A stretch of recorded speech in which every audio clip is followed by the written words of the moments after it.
J Abraham নামের একজন ভদ্রলোক আছে, ওয়ার্ল্ডের খুব নাম করা business strategist. So Jay Abraham বলছেন there are only 3 ways to grow a business, any business. আচ্ছা, সো আমরা অনেক সময় ভাবি 100টা 500টা এরকম না, দেয়ার আর অনলি শুধু 3। তিনটা। তখনই তো লাইফটা সহজ হয়ে যাচ্ছে, আচ্ছা, তাই না? So what are the 3 things? Number 1, increase the number of clients. Number 2, increase the average transaction value. Number 3, increase the frequency. So খুব সহজ হয়ে গেছে না? আমি প্রথমে কি করব, আমার যদি 100টা কাস্টমার থাকে আমি কেমনে 200টা আনবো, এই কাজটাকে করা। নাম্বার 2 হচ্ছে যে 200 জন বা 100 জন যদি থাকে, ওরা যদি 1000 টাকা করে কেনে, কিভাবে এটাকে আমি 1200 করবো, এইটা এক্সিস্টিং কাস্টমার দিয়ে। নাম্বার 3 হচ্ছে ও যদি বছরে আমার কাছ থেকে 2 বার কিন্তু ওকে কেমনে 3 বার কিনাবো। ফ্যান্টাস্টিক, একদম সহজ। এখন আমি ব্যাকওয়ার্ডে যাই, এই 3টা কাজ করার জন্য আমার কোথায় গ্রোথ হ্যাকিং করা লাগবে, কোথায় কি লাগবে, এইটা ফিট করতে হবে। আমি এগুলা ঠিক না করে আমি ভাবলাম যে একটা গ্রোথ হ্যাকিং করবো, হোয়ার ইট ইজ হিটিং। এই 3টার মধ্যে প্ল্যান করে যে ঠিক আছে, তাহলে প্রথমটার জন্য আমি 5টা প্ল্যান করলাম, পরেরটার জন্য 5টা প্ল্যান করলাম, পরেরটার জন্য 5টা প্ল্যান করলাম। That's it. Business is simple, সহজ। কিন্তু আমরা ওই ছোট 1-2টা জিনিস করি, কাজ হয় না, তখন বুঝি না কোথায় কি হচ্ছে। That's it. Number of customer increase করতে হবে, এটা আমি বুঝছি ভাইয়া। এটা না দেখে আমার কাছে একটা ফানেলের মতো লাগতেছে। হ্যাঁ, ইটস আ ফানেল। তাই না? মানে আমি মানে নাম্বার অফ কাস্টমারকে বাড়াবো, ওরা আসবে এবং ওর কাছে কিভাবে আরেকটু বেশি বিক্রি করা যায়, এবং আস্তে আস্তে ওকে দিয়ে আমি বেশি কেনাবো, তারপরে রিকারিং করে ফেলা। ভাইয়া আমি যেহেতু চোখে একটা ফানেল দেখতে পাচ্ছি, আপনি একটু ফানেলটা আমাদের আরো ক্লিয়ার করে দেন। আমি কিন্তু যেগুলো বলছি সবকিছু কিন্তু কানেক্টেড। এই জন্য কিন্তু আমি প্রথমে বলছি growth is a framework, not a guess work, right? তাহলে এই যে ফ্রেমওয়ার্ক ফানেল চলে আসছে, এটা কিন্তু একটা ফানেল হয়ে গেল। নাও 3টা যদি একটু ব্যাখ্যা করি। প্রথমটা হচ্ছে কি, আমি কাস্টমার সংখ্যা বাড়াবো। এখন যখন আমি বাকি 2টা মাথায় থাকবে না, তখন কিন্তু আমি ভাববো যে না, 2 টাকা বেশি খরচ করলে তো আমার কষ্ট হয়ে যায়, কাস্টমারকে আমি সার্ভ করবো না, এই টাইপের জিনিসপত্র।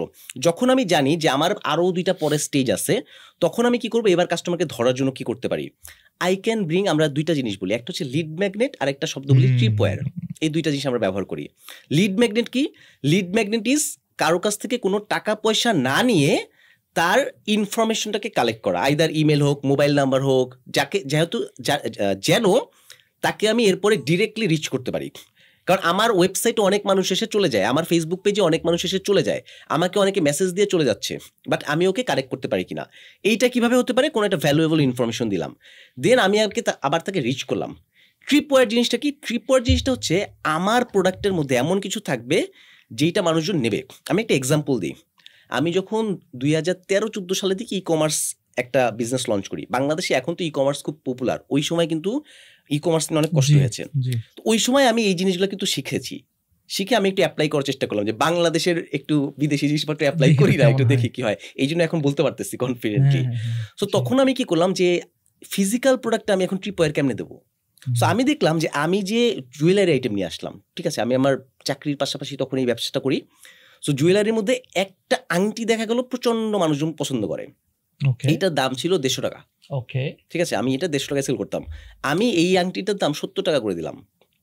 মার্কেটে এই আংটিটা 150-200 টাকার কমে কেউ নিত না। এটা 150 টাকার আংটি বলতেছি, আমি কিন্তু 500 টাকার প্রোডাক্টের কথা বলতেছি না।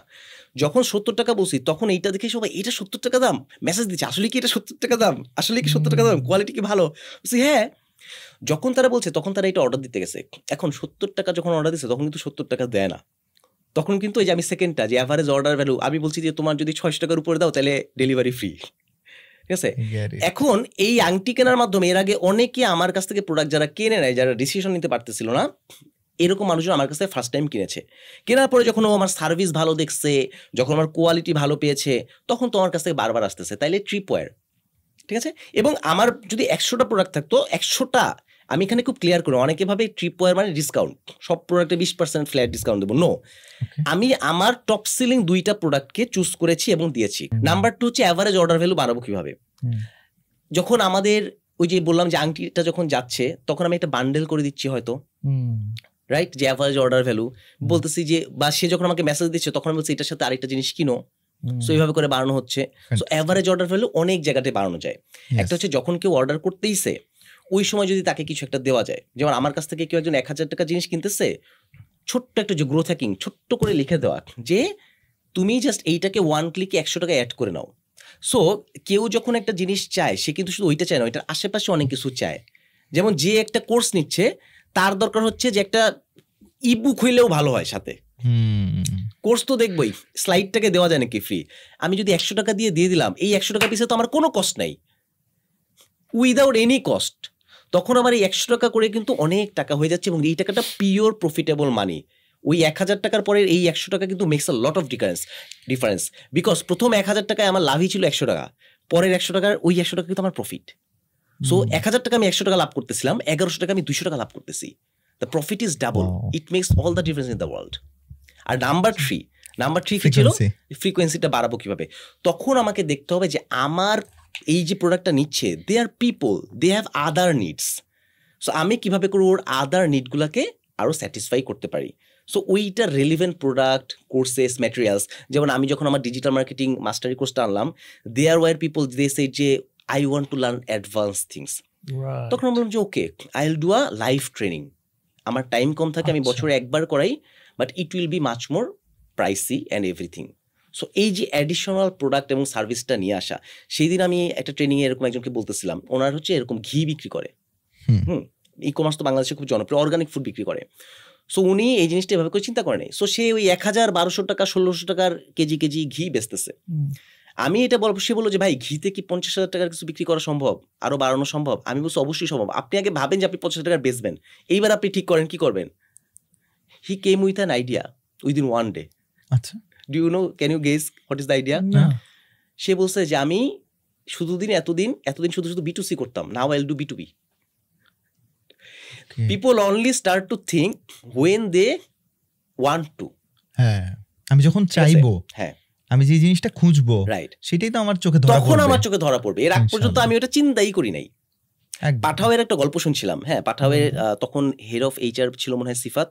তো ও একদিন বলতেছিল, পাঠাও যখন বাইক নিয়ে আসে ওরা প্রথমে ছোট করে শুরু করে, হ্যাঁ, তারপরে যখন একটু বড় করে একটা ফান্ডিং পেলো, দেন দে স্টার্টেড থিঙ্কিং যে আমরা 10,000 রাইড প্রতিদিন দেব। তো এইটার জন্য ওরা পেপারে বিজ্ঞাপন দেয়, এবং ওদের প্ল্যান ছিল যে আমরা মানুষকে মোটরসাইকেল কিনে দেবো, ওরা চালাবে, এইরকম একটা মডেল। দেন যখন ওরা একটা বিশাল ফান্ডিং পেয়ে গেল, তখন ওরা বললো যে না, 10,000 রাইড না, আমার আসলে 1 লাখ রাইড পার ডে দেওয়ার মতো ক্যাপাসিটি তৈরি করতে হবে। নাও দ্য কোশ্চেন ইজ, এখন কি আমি এত পরিমাণ বাইক কিনে দেবো মানুষকে? তারপরে ওরা সারা রাত বসে চিন্তা করা শুরু করলো, what will we do, and then that idea came যে আমাকে যে জিনিসটা করতে হবে সেটা হচ্ছে আউটসোর্স করে দিতে হবে। মানুষ তার বাইক দিয়েই করবে, আমার মডেলটা চেঞ্জ হবে, প্রাইসিং মডেলটা চেঞ্জ হয়ে যাবে। এখন সবাই বলবে ভাই এটা তো আমরা সবাই জানি। You know now, you didn't know it 2015, right? 15 সালে আপনি জানতেন না, ঠিক আছে? That changed everything. So this is war, যখন আমরা চিন্তা করি অনেক সময় আমরা ভাবি যে গ্রোথ ডাবল করব, ঠিক আছে, 50% করব, একটু বাড়াবো, 10% বাড়াবো। বাট রিমেম্বার, যখন আমরা 10 গুণ বাড়াতে চাই, that is easier than doing 5%। It is always. এটা শুধুমাত্র বিজনেসের ক্ষেত্রে না, পার্সোনাল লাইফেও এই জিনিসটা ট্রু। যখনই আমি ভাববো আমি একটু বাড়াবো, এই যে পানির গ্লাসের মতো, ঠিক আছে, তখন আমি চেষ্টা করবো চেপে চুপে কেমনে কাস্টমারে থেকে 2 টাকা কম দিয়ে, কাস্টমার সার্ভিস একটু কম দিয়ে, এখানে একটু টাকা কমাই, ওখানে একটু টাকা কমাই, 2 টাকা বাড়াইতে পারি।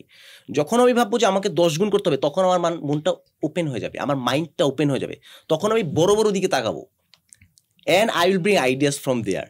Then my model will change, my pricing strategy will change, my game will be changed. You have to play the right game. খেলাটা চেঞ্জ করতে হবে। ওই একই খেলা মার্কেটে খেলে যদি আমি বলি যে আমি অনেক কিছু করে ফেলবো, হবে না। You have to play a different game.